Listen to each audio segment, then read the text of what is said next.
रामराम मंडळी. आजपासून आमचे 7 दिवस खूप आनंदात जाणार आहेत, कारण आमचे इथं लवकर 7 दिवस सप्ताहाचा कार्यक्रम सुरू होणार आहे उद्यापासून. तरच कार्यक्रमाच्या निमित्त मस्तपैकी लाईटिंग वगैरे बसवायचा कार्यक्रम सुरू होता. हे पहा आमच्या गावातली लाईटिंग. आमच्या कमानीपासून ते मंदिरापर्यंत अशा प्रकारचे असं नंबर 1 असं लाईटिंग बसवलं आहे दोन्ही साईडनं. ते पण असं नंबर 1 दिसतात. हे आमचे गजू भाऊ, हे पटेडगावचे, ह्यांच्याकडून आपण लाईट पण बसवून घेतली. ह्यांची लाईटिंग म्हणजे नंबर 1च. दरवर्षी आपण कमानीला आणि मंदिरावरती अशा प्रकारची लाईटिंग बसवतात. नंबर 1 बसवते ते. हे आहे पटेडगावचे गणेश. हे बघा आमच्या मंदिराची लाईटिंग. चौकून अशा प्रकारे लाईटिंग बसवलेली आहे. अजून बसवण्याचं काम चालू आहे, तुम्ही पाहू शकता.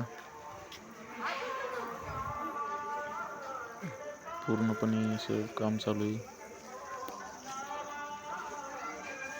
आणि इकडं मध्ये स्वच्छतेचे कामं चालू आहेत. मध्ये मस्तपैकी आपल्या मंदिराचा आवार स्वच्छ करण्यामध्ये सगळेजण मग्न आहेत.